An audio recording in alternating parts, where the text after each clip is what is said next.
Well, good morning. I'd like to give my thanks to Stephen Berger for sponsoring this talk. You can see in my title, Crusoe, the man, the myth, the legend. And I mean not only to give a tribute to Crusoe for the greatness of his person, but unlike when this phrase is uttered for other figures that we've heard in the past, this is not a mere platitude.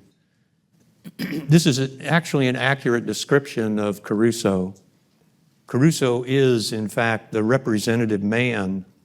And of course, he's the fictional character of Daniel Defoe's novel.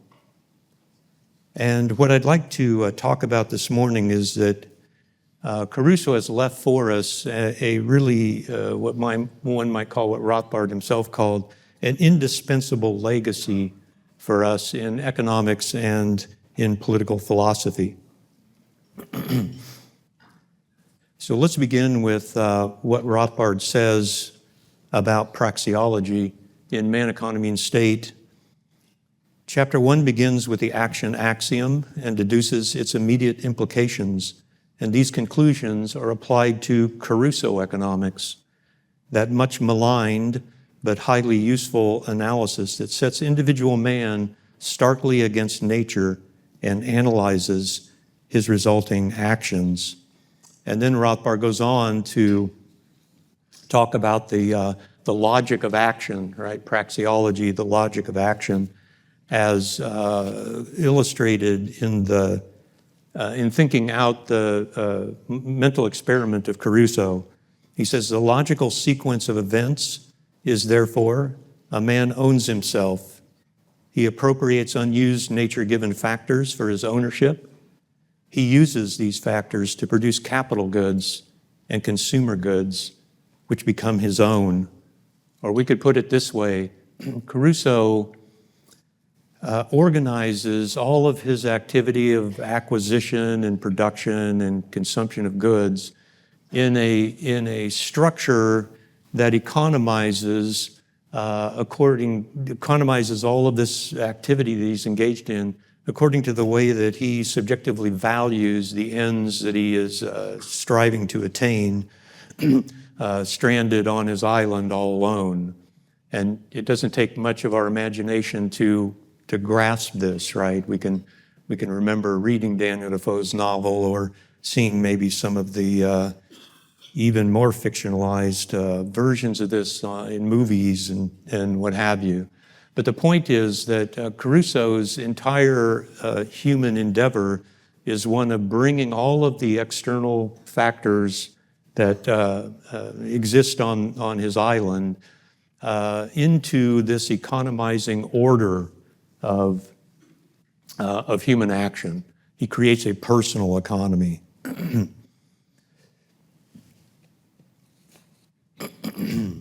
And then Rothbard goes on to point out that Crusoe can also integrate his personal economy with the personal economy of others. So the quote continues, Crusoe uses up the consumer goods and or gives them and the capital goods away to others. He exchanges some of these goods for other goods that had come to be owned in the same way by others.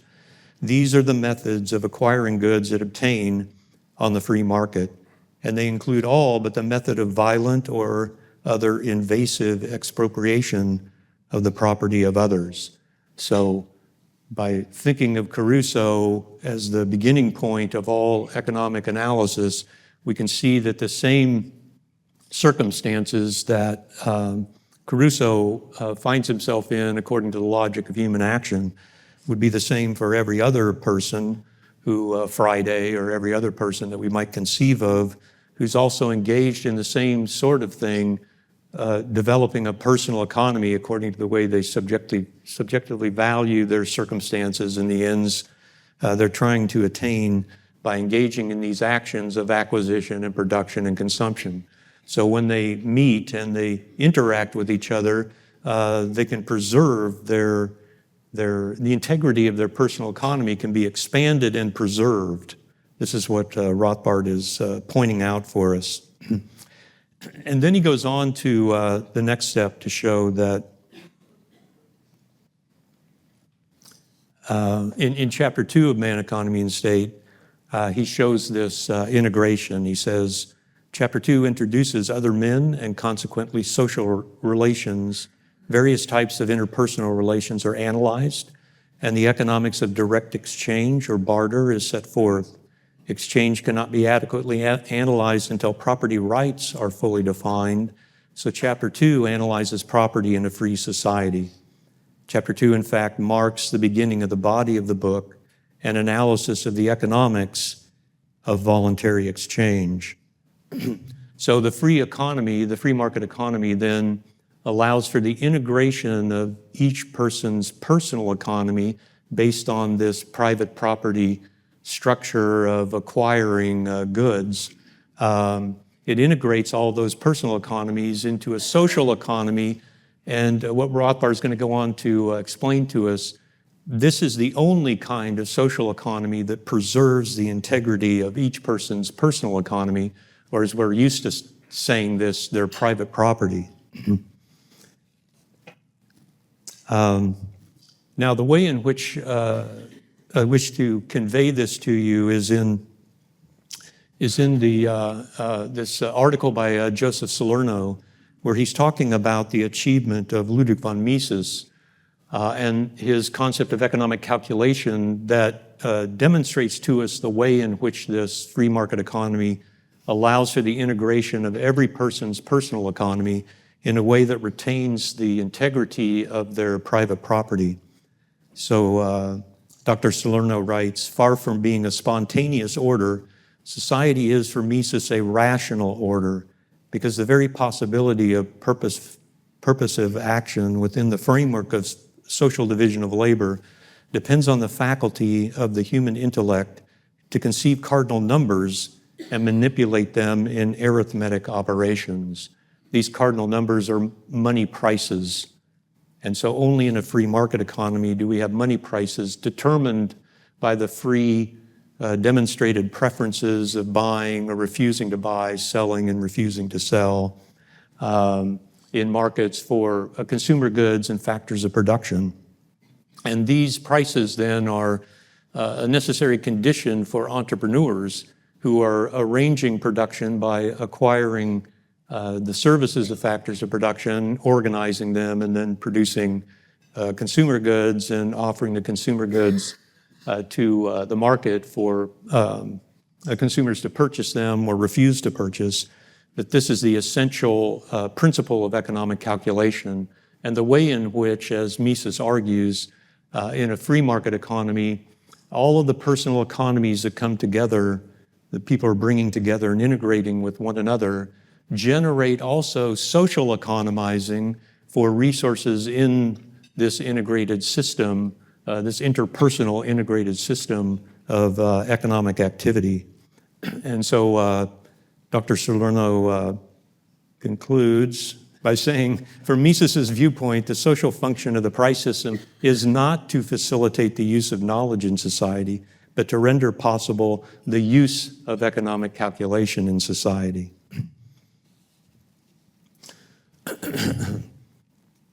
Now, after having done this, Rothbard moves on to the question of Crusoe in political philosophy.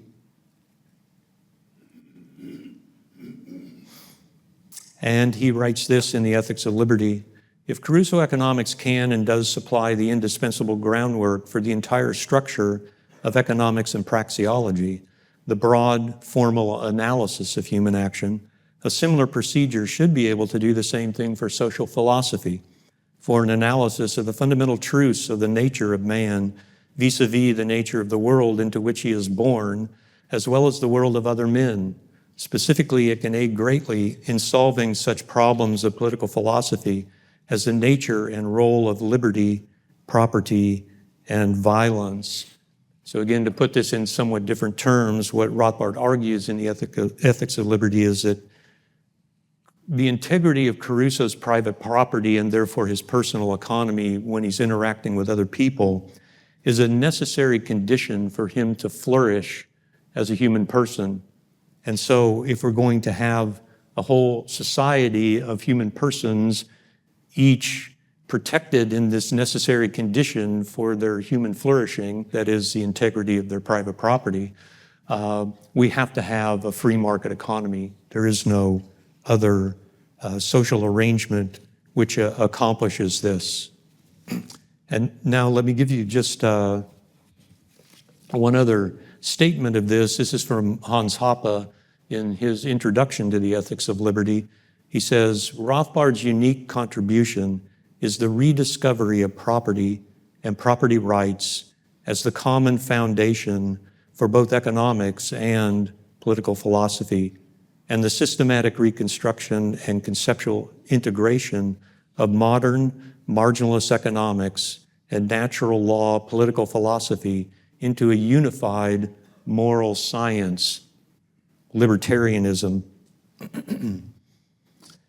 Now, I want to contrast this tremendous achievement of Rothbard with a couple of examples of authors who also attempt to construct a philosophy or an approach to a social system that advances liberty, but is not grounded in Crusoe. And the first of these is James Buchanan. And I take him first because he explicitly rejects Crusoe as a beginning point for economic science, and therefore for the building out of a theory of what a proper society should look like if it is to advance liberty. And this is what he writes in his Nobel laureate talk that he gave, What Should Economists Do? I propose to take on Lord Robbins as an adversary and to state categorically that his all too persuasive delineation of our subject field has served to retard rather than to advance scientific progress. This is his statement of what Lord Robbins said. The economic problem is one of allocation, made necessary by the fact of scarcity, the necessity to choose. And so he's rejecting what I've been calling economizing. And here is where he explicitly rejects Crusoe. He says, Robinson Crusoe on his island before Friday arrives makes decisions. His is the economic problem in the sense traditionally defined. His choice situation is not, however, an appropriate starting point for our discipline. The very word economics, in and of itself, is partially responsible for some of the intellectual confusion. The economizing process leads us to think directly in terms of a theory of choice.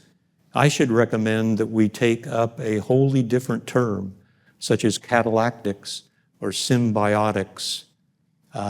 My contention is that the intellectual confusion is on the side of James Buchanan and not on Rothbard in emphasizing economizing and Crusoe. So this is what he goes on to give us. The uniquely symbiotic aspects of behavior of human choice arise only when Friday steps on the island and Crusoe is forced into association with another human being. The fact of association requires that a wholly different and wholly new sort of behavior take place, that of exchange, trade, or agreement. So Buchanan explicitly rejects the notion that what we're actually doing when we engage in trade with other people or association is we're integrating that activity of interpersonal association into our own personal economies.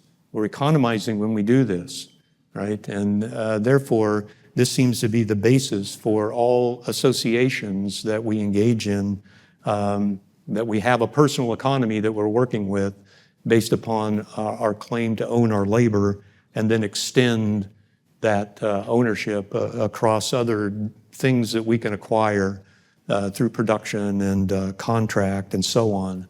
If Buchanan wants to start with trade, then you can see very clearly that he's saying nothing whatsoever about how people acquire the goods that they bring to trade with other people. He's cut himself off from that. And because he's cut himself off from that, he can use the term private property all he wants, but he isn't speaking about private property in the sense of the logic of action. He hasn't traced back to its root what the logic of action entails with respect to claims of private property. And therefore, Buchanan gives us a whole laundry list of activity of the state, and very familiar thing, right? The sort of thing that you would find in most of the authors that attempt to have this kind of social system that advances liberty but isn't based on actual private property. He argues that the state must provide us defense, they must provide us justice, they must provide us public works, they must provide us education, they must provide us social welfare. Now, I want to point your attention to another author who also follows this same tact of cutting himself off from economizing in Crusoe. This is F.A. Hayek, a quote from his book, Hayek on Hayek. He says, "What I see only now clearly is the problem of my relationship to Mises, which began with my 1937 article on the economics of knowledge, which was an attempt to persuade Mises himself that when he asserted that the market theory was a priori, he was wrong, that what was a priori was only the logic of individual action. But the moment that you passed from this to the interaction of many people, you entered into the empirical field." And I would contend that it isn't Rothbard and others who claim that Mises, who claim that the logic of action being a priori is wrong. I would claim that it is Hayek who is wrong on this point for setting that aside and saying, as Buchanan had said, we can start at some other point and then proceed to build out a social system that advances liberty from a point other than Crusoe. Rothbard very interestingly comments on how Hayek has gone astray. In The Ethics of Liberty, he writes this, "For instead of defining coercion as it is done in the present volume, as an invasive use of physical violence or the threat thereof against someone else's person or just property, Hayek defines coercion far more fuzzily and inchoately, for example, as control of the environment or circumstances of a person by another, so that in order to avoid a greater evil, he is forced to act not according to a coherent plan of his own, but to serve the ends of another. And again, coercion occurs when one man's actions are made to serve another man's will, not for his own, but for the other's purpose." Let me conclude with a quote from Rothbard, since he builds out economics and political philosophy from Crusoe. In The Ethics of Liberty, he writes this, "Since liberty requires the elimination of aggressive violence in society while maintaining defensive violence against possible invaders, the state is not and can never be justified as a defender of liberty, for the state lives by its very existence on the twofold and pervasive employment of aggressive violence against the very liberty and property of individuals that it is supposed to be defending. The state is qualitatively unjustified and unjustifiable." And I can assure you that those of us at the Mises Institute have heartily embraced the legacy that Crusoe provides for us that we have inherited from Mises and Rothbard. Thank you very much.